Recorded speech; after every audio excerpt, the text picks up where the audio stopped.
welcome to TCG. Today we are going to be going over a Digimon deck profile that has came out in 1.5. We are touching on Shinegreymon, which is a yellow deck. And yeah, there's not much to say. I'm really been enjoying Digimon a lot. I really love the memory aspect that is built into the game, and I just think it brings a fresh aspect to gaming and whole for TCGs compared to like Vanguard and Magic that I have been playing a lot recently, especially in lockdown. So without further ado, let's get on with it. For eggs, we are running 4 Uppermon. Uppermon is a really nice card. It has the inherited effect of, when attacking once per turn, if you have 3 or fewer security cards, trigger, draw 1 card. Drawing cards is great. Everyone loves to draw cards in every TCG. Who doesn't? The card is really good. You want to try and be on 3 security whenever you can, because you have other cards that will help you gain effect from that. We are also running a Cupidmon. Cupidmon's ability is inherited effect when attacking. If you have 5 or more security cards, trigger, draw 1 card. Again, drawing cards. Its ability doesn't really go off that often, but we like to run 5 eggs because, again, like mentioned, the deck is a grindy deck, and it can be long and drawn out sometimes in your games. Choose whichever egg you prefer for your 5th slot. I really just like Cupidmon. I liked it in set 1. I played only yellow in set 1, like a fooly fool, and it kind of has a place in my heart, so I just run it as that. I don't particularly enjoy any of the other ones, so I just run the Cupidmon.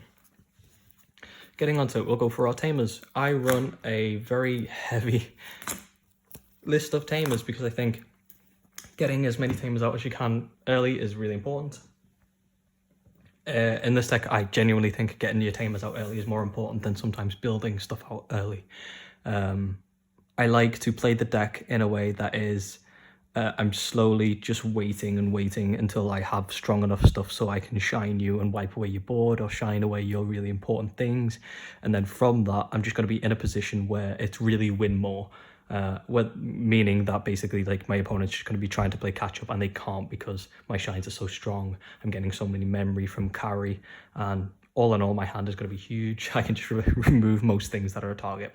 So the reason we are running 12 as well is most of the time I'll at least get 1 or 2 in my security, which means if I'm playing as an aggro deck, it means that I'm getting more tamers out, and meaning that I can shine faster, which is really good. We're playing TK, 4-cost TK. If you have 2 or less memory, set your memory to 3. That's the start of turn effect. And he has the on-play ability of, you look at your security stack, then reveal 1 card in it and add it to your hand. If that card is a yellow card, you trigger recovery +1. Card is absolutely bonkers because you can choose any card to take from a security and add it to your hand, which can fix bricks all the time. I hardly brick with this deck, to be honest. Just because there's so many ways to draw cards. There's TK who just literally helps you choose what you need. And the other amazing thing about him really is that you can look at your security. You can see what at least the 4 remaining cards will be in your security, and then you add a random card onto it, which is good because it can help you plan what you want to do. If you see a lot of actual Digimons in there, you can try and play the 2-cost TKs as much as you can and boost those security DP up so that if your opponent swings with majority of things, then it's going to get removed. Next we're running Carry Kamiya. Carry is really strong late game. Carry has the ability of start of your turn. If you have 3 or fewer security, gain 1 memory. Because I'm playing so heavy with my things, I usually get 2 or 3 of these out by late game. And it means that every single turn, I'm going to be on 6 memory if I have 3 or less security, because TK puts me to 3, and if I have 3 of these out, I'll gain an additional 3 memory. Having that sort of memory every single turn when your opponent's already playing catch-up is astounding, really. And last but not least, we have the TK Takashi from the trial deck, which is a 2-cost and has the opponent's turn ability of all your security Digimon get plus 2000 DP. Not the strongest effect in itself. It can be really good to kill like big targets if you happen to get a shine and you have 2 of these out and it's an Omnimon. You trade, really nice. The reason I like this is because I really work hard on trying to lock my opponent out of memory unless they have their own variation of like TK in their deck that'll put them to 3 per turn.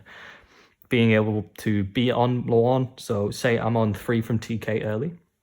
If I Digivolve into something that costs 2, and then I can play a TK and put my opponent on 1, and I I constantly try and do that. And the reason that I'm drawing and trying to lock them out as much as possible and make them play as little cards as possible is because that gives me more time to play even more tamers, to build even stronger hands, and then set myself up for more late game drawing stuff out. And really, realistically, frustrating my opponent. Playing against a frustrated opponent usually means you're going to win the game. They are distracted, and that's what you want to do. You want to make your opponent think really hard before they do a thing. And this deck does that. Next, we'll go over level 3s, and I'm going to be quite quick about this.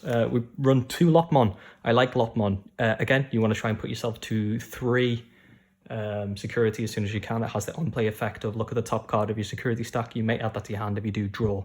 The only time I don't really activate this is if I'm 1, playing against Rush, or 2, if I see a security card, so being a tamer, the top card, I'll sometimes leave it. That's just because you can play all of your tamers for free from your security once they have checked. And I'm playing against an aggro person. I'm pretty sure that they're going to check my security. I run 2 of this rare Patamon. Has that on-play ability, reveal the top 4 cards of your deck, and add all yellow tamer cards amongst them into your hand. The rest of the cards go to the bottom of the deck. It's nice. So sometimes you get 1. Even just adding 1 from an on-play effect of a level 3, really strong. It can be good for your other things and help you get tames out faster.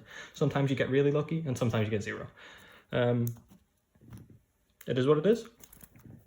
Speaking of Patamon, we're running this Patamon. It's really strong. Some lists don't run this, but I think it's really crucial to the actual deck. Its ability is an inherited effect, which has once per turn. When an opponent's Digimon is deleted by dropping to 0, gain 1 memory. Really strong. Shinegreymon, your boss monster, is a 4-cost Digivolution cost. And if you have the TK out, you will only be on 3 if you have a level 5 out already. If you play Shine and remove stuff from your opponent's board, you can set yourself back to 0 with this, meaning that you can still attack with your Shine and stuff. Really, really strong.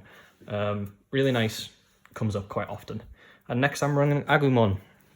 It has the ability of, when attacking, if you have 3 or more yellow tamers in play, trigger draw 1. Really nice to draw cards late game. Sometimes you'll be digging for like specific things that you actually need, and it can definitely help. There are a few options to like switch this around. I just really like the Agumon. I think it's fine. It could be something that I change in the future. Next, we are running for Digimon, Fighting Bunny Man. That's all I say all the time. Oh, girl, I don't know. I think this card is insanely OP. It's a vanilla card, and it has the simple reason for it being so strong is its play cost is 6, which is horrible. You never want to do that, but its Digivolution cost is 1. If you go first and you play your level 3 and then you play this on top, you're putting your opponent on 1, locking them out again. A lot of other times, so the play that I mentioned before, where you can Shine, go to 0, and then you can play a Digimon on top of a level 3. Again, putting your opponent to 1.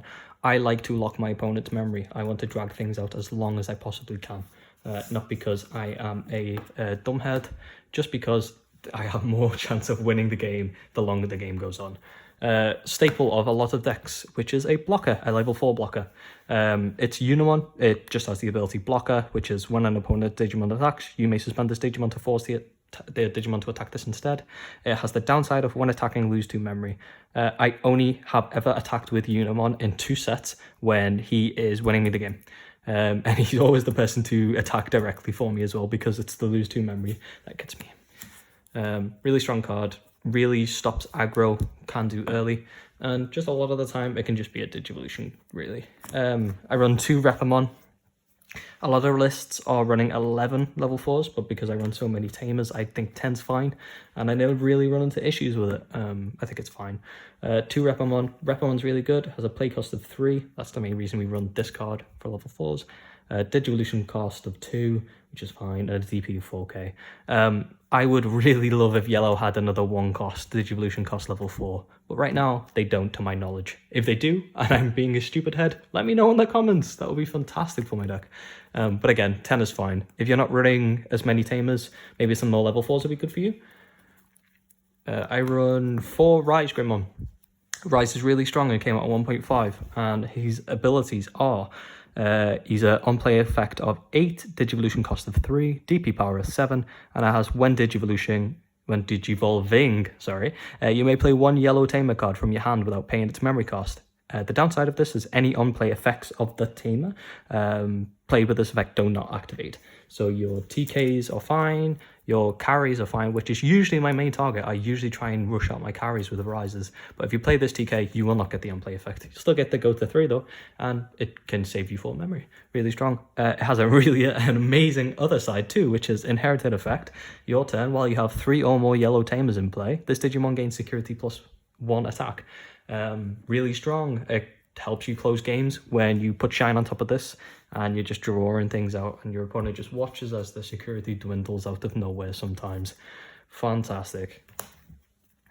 We run 8 level 5s all in all, and the other 4 are Angwoman. If you're getting rushed, Angwoman saves you the game sometimes. It's simply a 6 cost on hard cast, Digivolution cost of 3, a DP power of 7k, and it has the when Digivolution effect of when you have 3 security or less, trigger recovery +1. Really strong again if you're playing against aggro. Even if you're playing against something that's just hit you hard and you're on 2 and you want to be a bit safer, it's just a free recovery a lot of the time. I'll usually go into this and then Shine on top sometimes. Yeah, the only thing you have to watch out for this is if you're on 3 and you don't feel like you're in any danger, watch out for digivolving this, because it can push you to 4 and you can lose a lot of your steam that you've gained. So a lot of the time, if I'm at that position, I will just hardcast it, and then you won't have to digivolve on top of it. There are a lot of other options that you can run for your level 5s. I like Angwoman. I like the fact that because my games draw out so long, I like to be able to have the ability to recover where I need to. Now, the big boy, the best card for 1.5, in my opinion. I really love this card. Shinegreymon. It has the play cost of 12. You never want to hard cast the Shine. Had the Digivolve cost of 4, a DP of 11, and it has the following abilities. When Digivolving, suspend all of your yellow tamers. For each tamer you suspend this way, activate the following effect. One of your opponent's Digimon get -4k for the turn.